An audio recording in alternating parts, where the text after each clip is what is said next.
Students, इस video में हम पढ़ेंगे utilisation of oxygen. Utilisation of the oxygen, यहाँ पर आपको समझना है जो प्रोसेस ऑफ रेस्पिरेशन होती है। This need oxygen for oxidation of the food. Food के ऑक्सीडेशन के लिए ऑक्सीजन की जरूरत होती है। ये आपको पहले के वीडियो में पूरा पढ़ाया जा चुका है। तो इस वीडियो में हम ये देखेंगे जो एटमॉस्फेरिक एयर होती है वह जब एल्वेओलाई तक पहुंच जाता है। एल्वेओलाई कहाँ प्रेजेंट होती है? This one present in the lungs. तो ये लंग्स के एल्वेओलाई से जो डिफरेंट बॉडी सेल्स होते हैं, आपको पता है respiration takes place inside the cell. Cell के अंदर रेस्पिरेशन प्रोसेस होती है। तो एल्वेओलाई से किस तरह से बॉडी सेल में पहुंच करके फूड को ऑक्सीडाइज करता है ये हम इसमें देखेंगे। और फिर जो प्रोडक्ट ऑफ रेस्पिरेशन है वो होता है कार्बन डाइऑक्साइड, जो कि बॉडी से रिमूव करना बहुत ही आवश्यक होता है। तो वो किस तरह से हमारी बॉडी से रिमूव होता है ये पूरा प्रोसेस इस वीडियो में हम देखेंगे। तो आपको पता है जो टेरेस्ट्रियल ऑर्गेनिज्म होते हैं, terrestrial organism means which live on the land, जो अर्थ पर रहते हैं और रेस्पिरेशन प्रोसेस के लिए इसका यूज करते हैं। कौन सा? एटमॉस्फेरिक एयर का। तो होता क्या है कि इस एटमॉस्फेरिक एयर में 21% O2 होता है and this one is the second major gas of the air. First major gas of the air is nitrogen, which is 78%, and second major gas of the air is oxygen, and this one is the 21%. ये होता क्या है? This passes, ये पास होता है through respiratory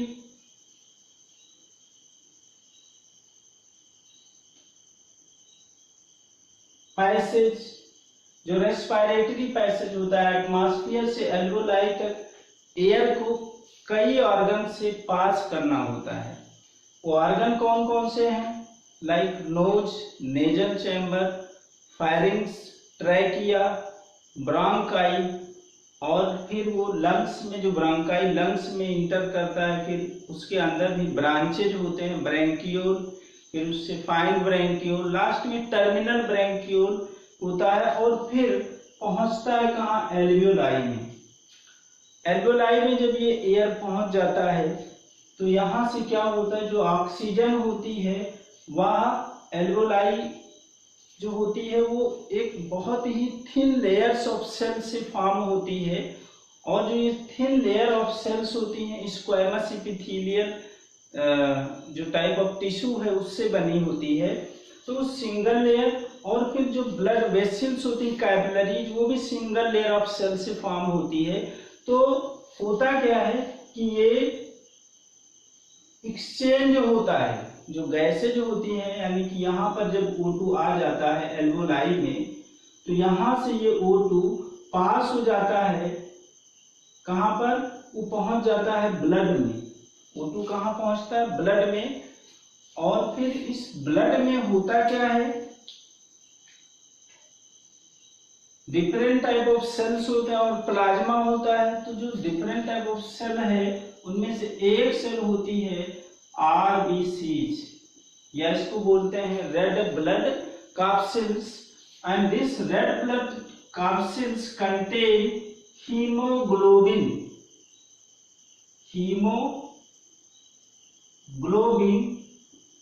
a type of pigment, or it is also called respiratory pigment, क्योंकि यही जो पिगमेंट है वो क्या करता है, ऑक्सीजन को बॉडी के एक पार्ट से दूसरे पार्ट में ले जाने का काम करता है, इसलिए इसको रेस्पिरेटरी पिगमेंट्स भी बोलते हैं।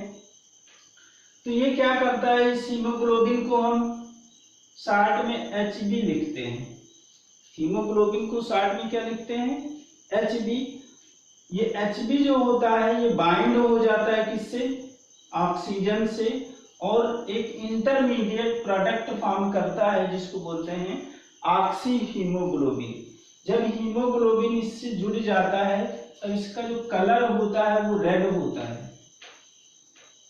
यहाँ पर ये प्रोसेस जो होगी इससे बाइंड हो जाना या ब्लड में ऑक्सीजन का पहुंच जाना, इस प्रोसेस को ऑक्सीजनेशन बोलते हैं, ऑक्सीजनेशन। अब ये ब्लड क्या होगा, ये ले जाएगा ऑक्सीजन को। एक चीज और देखना है कि जो हीमोग्लोबिन का 1 मॉलिक्यूल 4 मॉलिक्यूल ऑफ ऑक्सीजन को ले जा सकता है। जो मैक्सिमम नंबर ऑफ ऑक्सीजन है वो हीमोग्लोबिन ले जा सकता है, वो कितने, वो 4 मॉलिक्यूल ऑफ ऑक्सीजन को ले जा सकता है। अब क्या होगा, इसी के फॉर्म में ब्लड क्या होता है पूरे बॉडी में सर्कुलेट होता रहता है। तो यहाँ पर ये एक्सचेंज हो गया, this one alveoli, the site of the exchange of the gases, exchange हो गया यहाँ पर।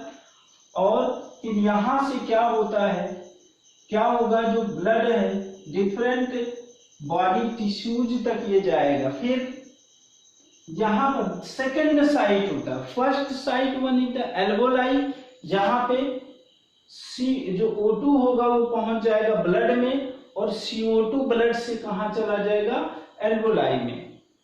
ये प्रोसेस सेकंड जो होता है, यहाँ पर प्रोसेस रिवर्स होता है। यहाँ पर क्या होगा, जो ऑक्सीजन है ये पहुंच गया, हीमोग्लोबिन ऑक्सीजन को कंटेन किए है, टिश्यूज पर पहुंचने पर यहाँ पे डिसोसिएशन ऑफ द हीमोग्लोबिन होता है, यानी हीमोग्लोबिन डिसोसिएट हो जाता है, ब्रेक हो जाता है, किसमें, हीमोग्लोबिन और ऑक्सीजन में। यहाँ पर जो ऑक्सी हीमोग्लोबिन है जब ये टिश्यूज के कांटेक्ट में आता है तो ये ब्रेक होता है, टूट जाता है, किसमें, हीमोग्लोबिन एंड ऑक्सीजन। और ये ऑक्सीजन जो होगा वो टिश्यू के अंदर, सेल के अंदर पहुंचता है, जहां पर ये फूड को, यानी जो ग्लूकोज मॉलिक्यूल है उसको ऑक्सीडाइज करेगा और फॉर्म करेगा कार्बन डाइऑक्साइड एंड वाटर। क्या होगा, कार्बन डाइऑक्साइड एंड वाटर होगा, ये फॉर्म होगा। और फिर जो ये कार्बन डाइऑक्साइड है, एक तो ये टिश्यूज में ऑक्सीजन चला गया, और जो कार्बन डाइऑक्साइड होता है वो कहाँ चला जाएगा, वो ब्लड में चला जाएगा। ब्लड में ये हीमोग्लोबिन से बाइंड होकर के carbon dioxide carbamino haemoglobin form करता है। क्या फॉर्म करता है, haemoglobin join to carbon dioxide and form carbaminoglobin. क्या फॉर्म करेगा, कार्बामिनोग्लोबिन। और इसी के फॉर्म में क्या होगा, ये यहाँ तक एल्वोलाई तक आएगा। एल्वोलाई तक जब ये पहुंचेगा तो यहाँ फिर इसका ब्रेक डाउन होगा, कार्बामिनोग्लोबिन वो ब्रेक होगा, हीमोग्लोबिन और कार्बन डाइऑक्साइड, फिर ये पहुंच जाएगा एल्वोलाई में। यहाँ पे जो प्रोसेस होगी वो डिफ्यूजन प्रोसेस होता है। डिफ्यूजन प्रोसेस के थ्रू यहाँ पर भी डिफ्यूजन प्रोसेस ही होता है। ऑक्सीजन जब इस ब्लड में जाता है तो जो डिफ्यूजन मतलब होता है, जब कोई सब्सटेंसेस हायर कंसंट्रेशन में होता है तो वो मूव करता है फ्रॉम लोअर कंसंट्रेशन, मतलब ज्यादा अगर है अमाउंट और दूसरी साइड में अगर कम है तो ये सब्सटेंसेस में ये प्रॉपर्टी होती है कि वो मूव करते हैं from higher concentration to the lower concentration. तो चूंकि यहाँ पर ब्लड में जो क्वांटिटी ऑफ द CO2 ज्यादा है तो वो मूव कर जाएगा एल्वोलाई में। Wall of the blood vessels और वॉल ऑफ द एल्वोलाई उसको पार करके ये पहुंच जाएगा कहां पर, एल्वोलाई में। और फिर रेस्पिरेटरी पैसेज के थ्रू फिर ये बाहर निकल जाएगा, CO2 एटमॉस्फेयर में ये चला जाएगा। तो इस तरह से ये प्रोसेस होती रहती है। इस तरह से जो कार्बन डाइऑक्साइड और O2 जो होते हैं इस तरह से ये जाते हैं। यहाँ पर ये फूड को जब ऑक्सीडाइज करेंगे तो ये प्रोडक्ट फॉर्म होंगे और इसके साथ साथ एनर्जी रिलीज हो जाएगी, क्योंकि जो मेन एम होता है रेस्पिरेशन का, वो होता है प्रोडक्शन ऑफ द एनर्जी। अब यहाँ पर एक दो चीजें और हम लोगों को देखना है, जैसे जो एल्वेओलाई है, यहाँ पर ये ऑक्सीजन जो होगा ये 97%, तो ये हीमोग्लोबिन लेकर जाता है। 97% हीमोग्लोबिन से बाइंड होकर के ऑक्सी हीमोग्लोबिन बना करके उसके फॉर्म में ये ऑक्सीजन जाता है टिश्यूज तक। वरना जो 3% बच रहा है, रिमेनिंग 3%, वह आपको पता होना चाहिए, जो ब्लड है उसके 2 पार्ट्स होते हैं। ब्लड के कितने part? 2। One is plasma and another is blood capsules. Blood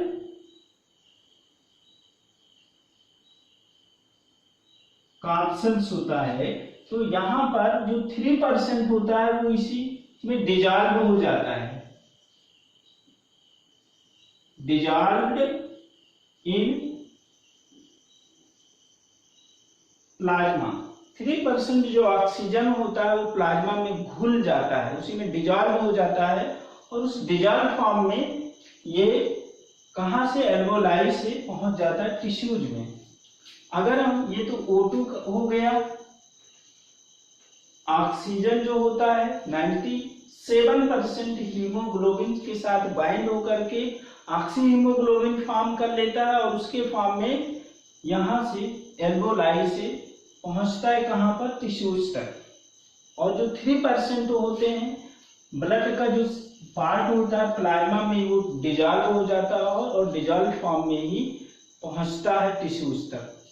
अब अगर हम CO2 देखें, CO2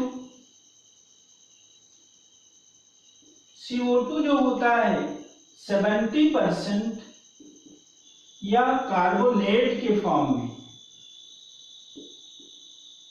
कार्बोनेट के फॉर्म में ये ब्लड के साथ टिश्यूज से पहुंच जाता है एल्वेओलाई तक।